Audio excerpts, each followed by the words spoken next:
Okay, well, if I'm going to have to drive here, I need to think about what are the road conditions, what's the weather like, is it going to be, busy on the drive, and do I have enough time, and did I bring my materials, and Right. these are all parts of this skill, this high-level skill set, not just, oh, I'm going to go to school today.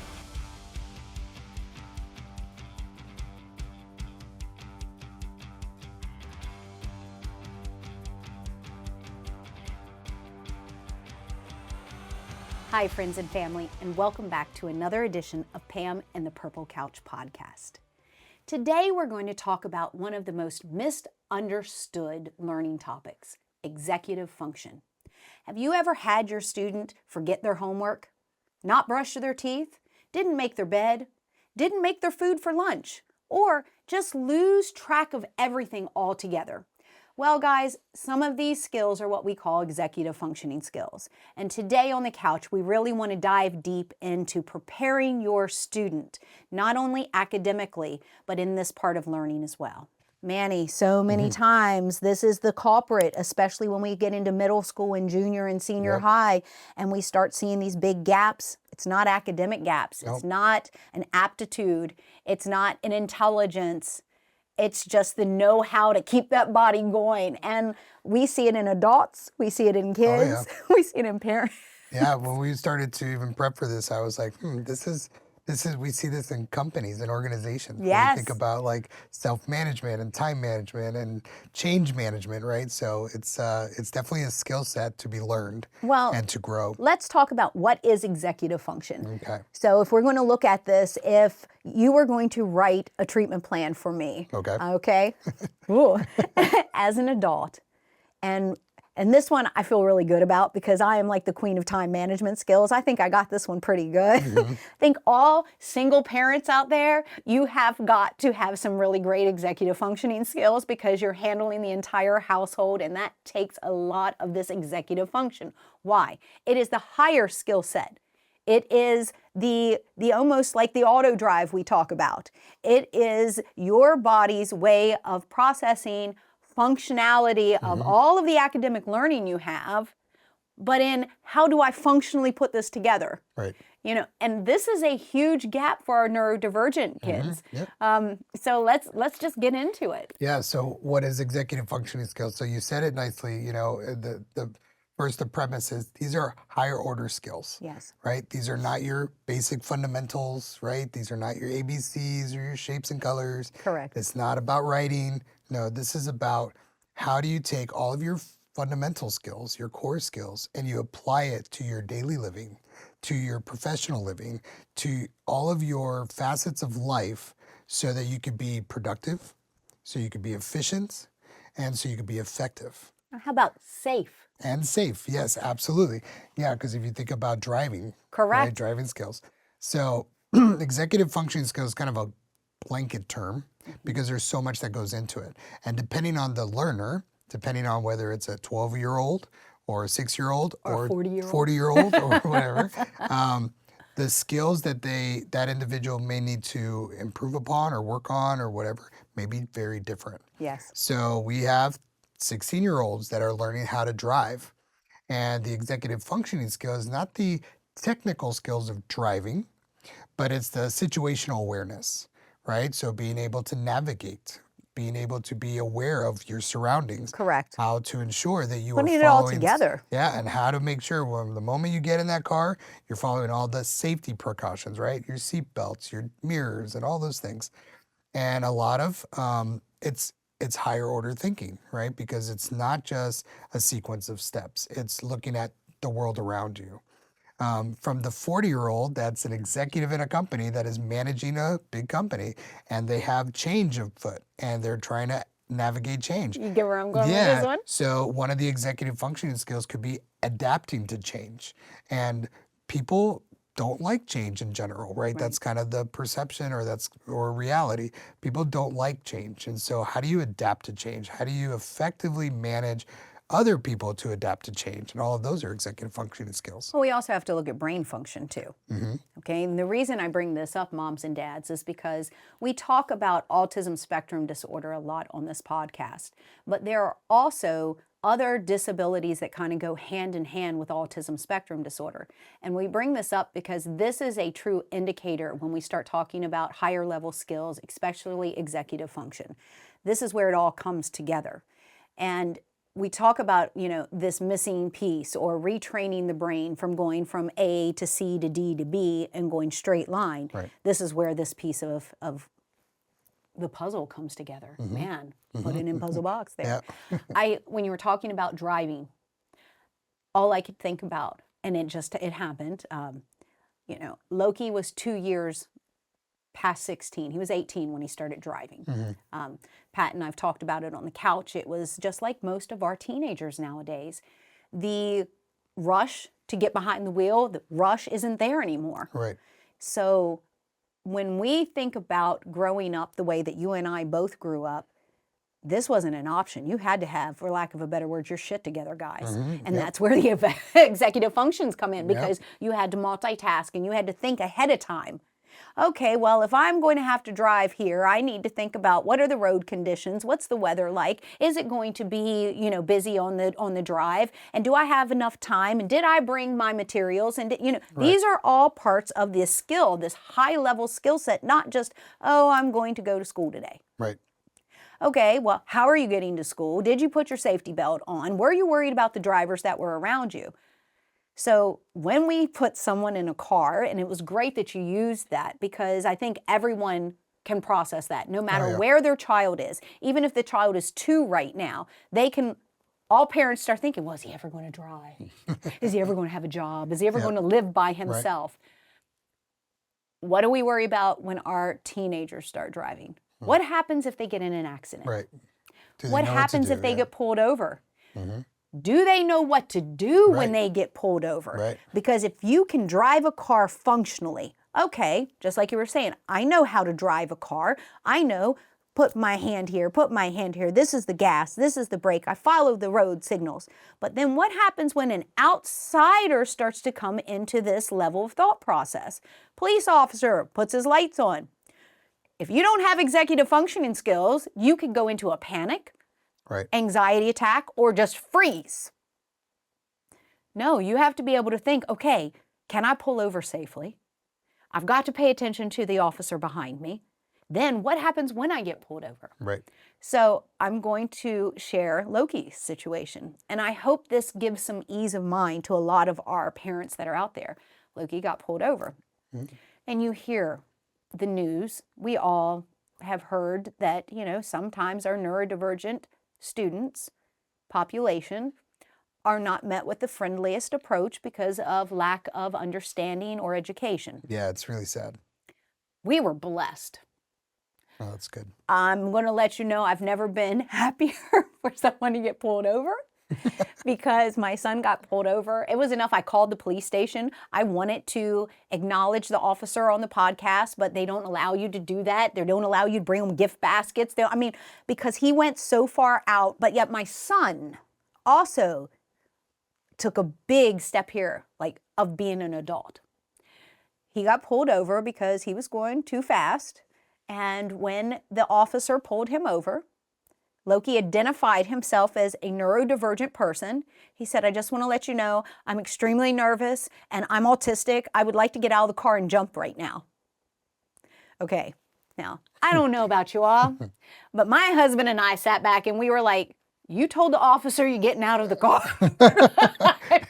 Oh, man. Okay, guys, we all have heard, we've seen the reels, we've seen the clips. So in my head, I was scared to death. Yeah. Manny, my heart stopped for a moment because Loki just was like, well, I told the officer I had to get out of the car. I'm like, you did what? You said what? I was like, you didn't give him license registration. The first thing you told him was I need to get out of the car. I'm like, I'm like, okay, just be an adult. Pam, shut it up. I'm like, okay, Loki, so what happened? He goes, I gave him my license, my registration, and then we talked. And he told me, he said, sir, you were going 7 miles above the speed limit. This is blah. And he was like, yes, I'm sorry. I wasn't paying attention. Didn't make any excuses. No, took accountability. Our wonderful neurodivergent kids, you gotta love them. They're just as blunt as they come. And even in this time, and the officer was so wonderful, and I'm giving blessings out to him, and I'm so grateful because it was his first experience, and it could have been a lot worse. Yep.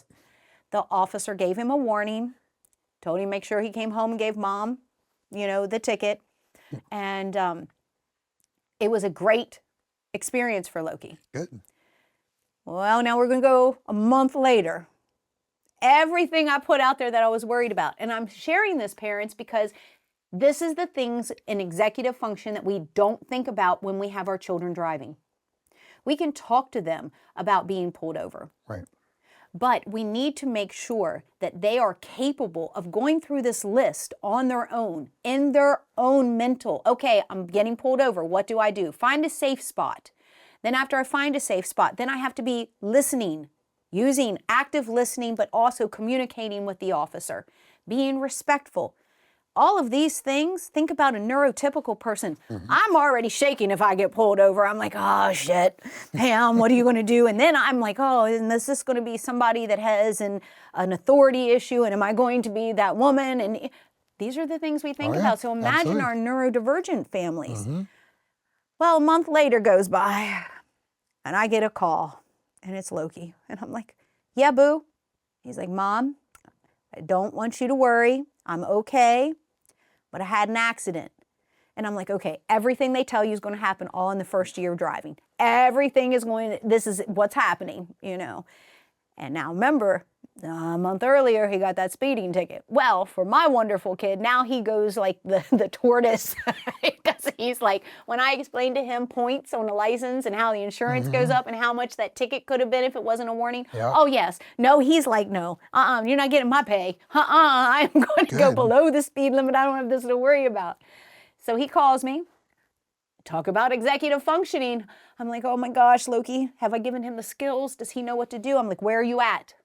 He's like, I'm fine. We're pulled over at the 7-Eleven. And he proceeds to tell me that this woman has hit him in the back. So first of all I think about is, okay, they hit you in the back. It's not your fault. Oh, I'm like, he's safe. It's enough he's calling me. He's talking to me. Was an older driver. They didn't want to give him his license, her license. Sounds familiar. Okay, I'm like, take pictures, Loki. You got that cell phone? Start taking. He was like, well, Mom, and this is the part I'm bringing this information to the table to, is because my son is a neurodivergent person who sees the best in everyone. And this woman was an older woman and was, I don't give my no license. And I was like, Loki, this woman just hit you. You're going to take a picture of her license. If not, you take a picture of her face. You take a picture of her standing by a car. You can be like, look, I don't need to take all these pictures of you if you just give me a copy of your license. This is natural exchange. And I said, and if she refuses to do that, you call 911 when we hang up. Instantly, the woman changed her tone because I guess she heard Mama on the phone. And Loki handled it himself. He came home and he was like, okay, I have to make an insurance claim now. I said, yes, you do. So we went through the whole process. Again, why is this so important when we talk about executive function? Because so many times he could have been in this accident, taken advantage of, didn't call Mom, didn't think of the next steps, didn't think of the process, and he then would have been taken advantage because this woman filed an insurance claim, changed the story of the entire thing enough that they had to investigate it. Thank goodness there were cameras on the road. The woman completely lied about exactly how she hit my son. And it would have been a neurotypical adult, even though my son's an older adult, versus a neurodivergent new driver. Yep. And the reason I am focusing on this, parents, is because in a society where we want to think the best of people, like most of our neurodivergent kids do. 1,800 families in the last 10 years. Again, we haven't added the last 2 years onto that, Manny. But you see it. Our kids are innocent, meaning they think the best of people. Yeah.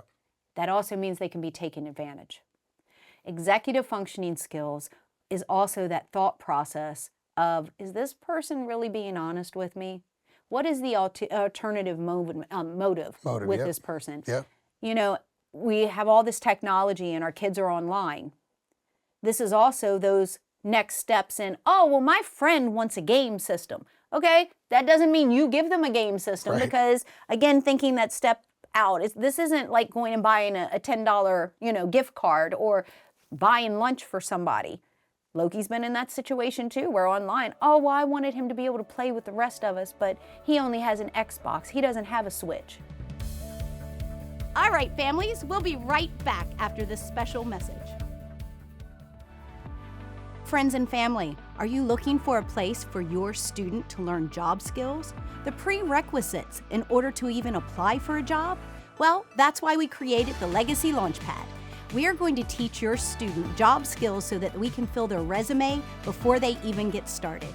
Come on down and find out what job career solutions are available for your neurodivergent student.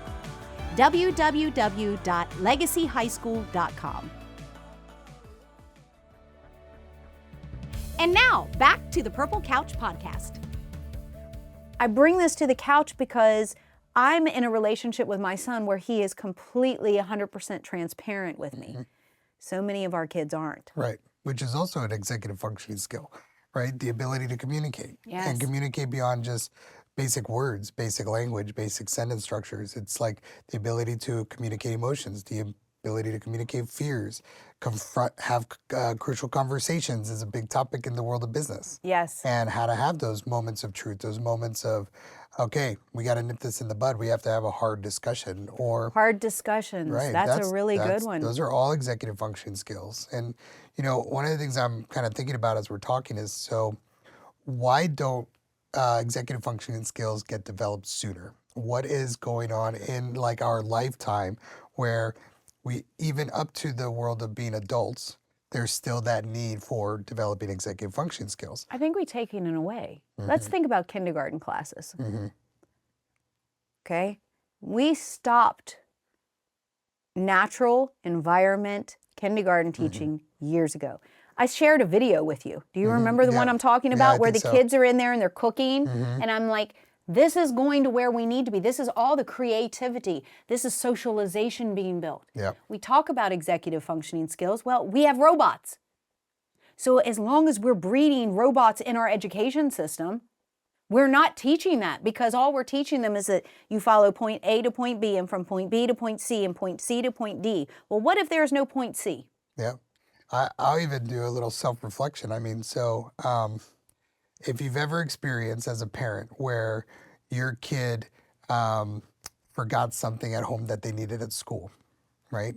And they didn't remember, they didn't tell you, it was mentioned at school the day before and they had to write it down and they forgot. Yeah. Those are executive functioning skills. And one of the things I was reflecting on was just a recent, experience with my kids that go to a charter school, okay, for lack of a better term. And what the charter school has been doing since they were in kindergarten, first grade, is they set them up with a school planner. They set them up with, here's all the supplies you need. And one of the things that they advocate is that the kid put their backpack together themselves, that the kid writes the notes in their planners and stuff like that. Well, as you know, I live in a split situation, right? So my kid's in one house versus another house.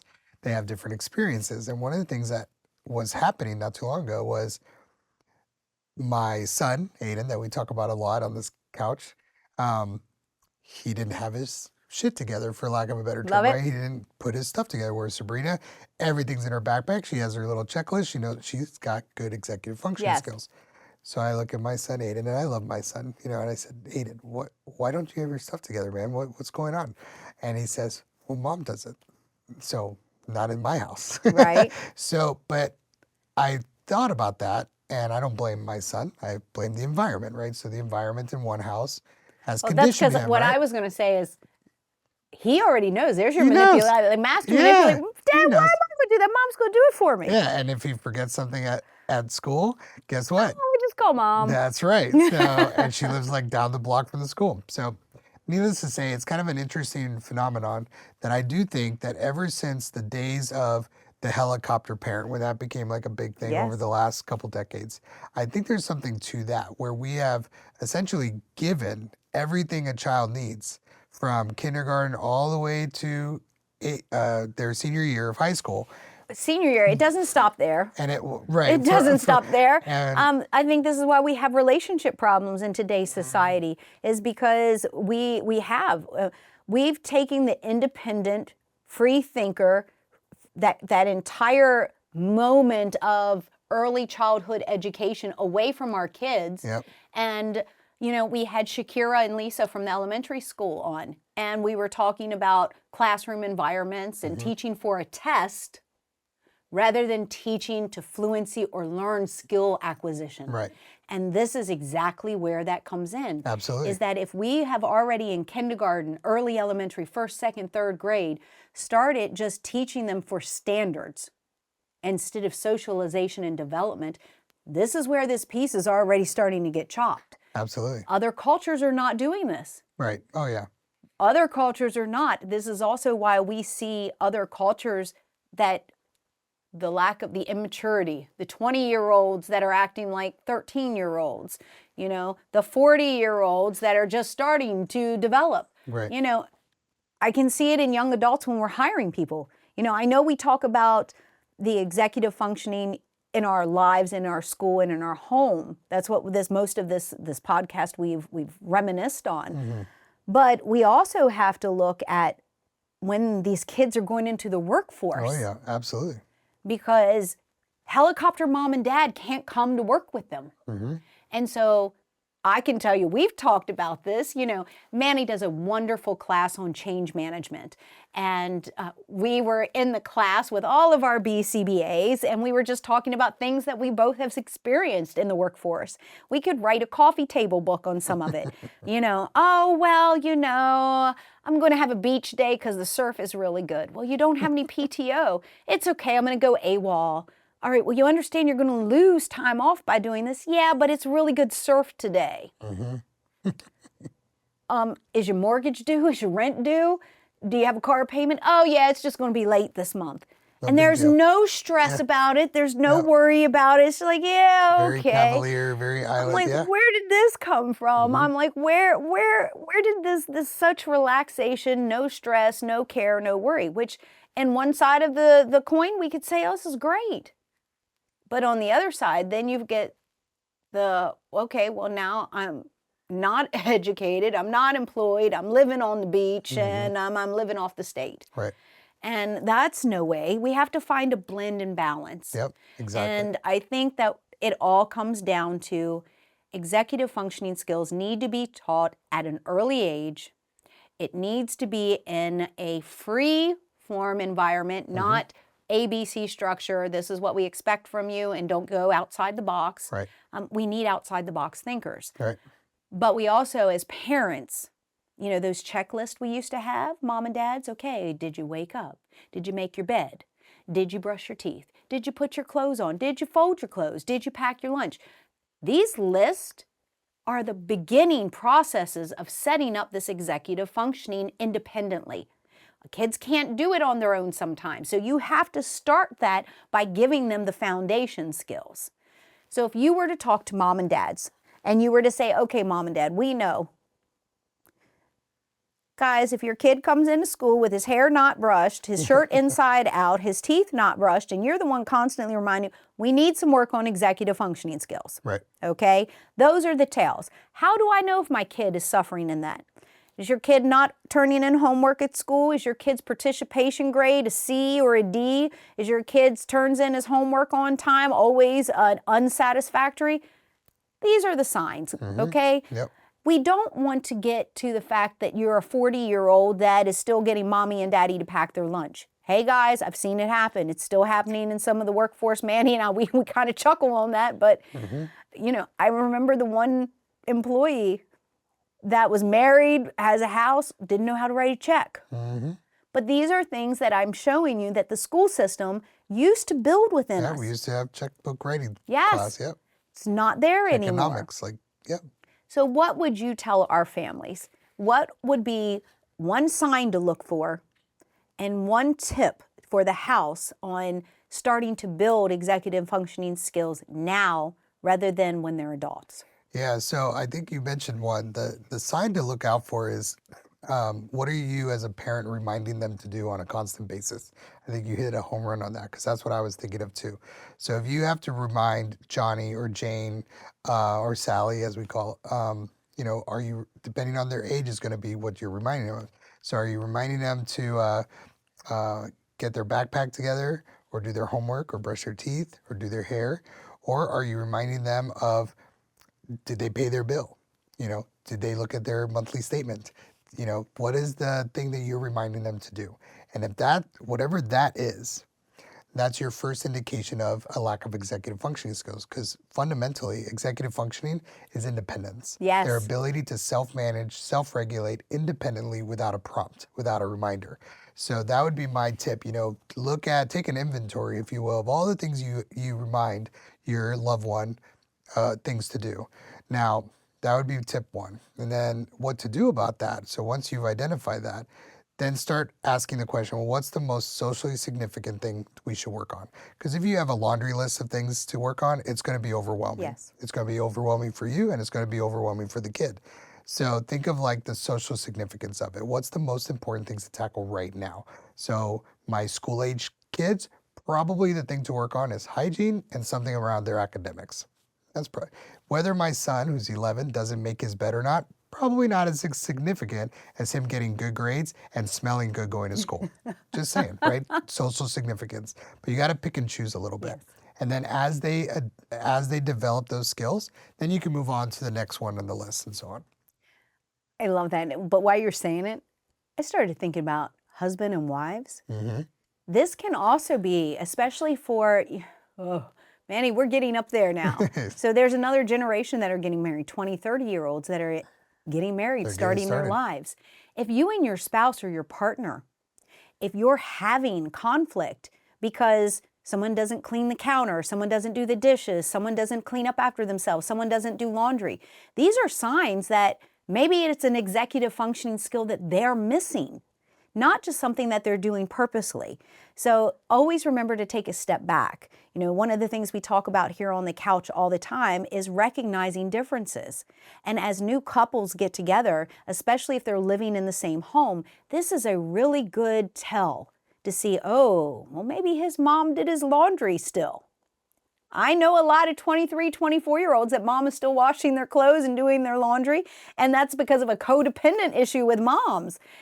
So take a look at the entire picture. Also with your children, talk to your school. Talk to your daycare, preschool, elementary school, and high school.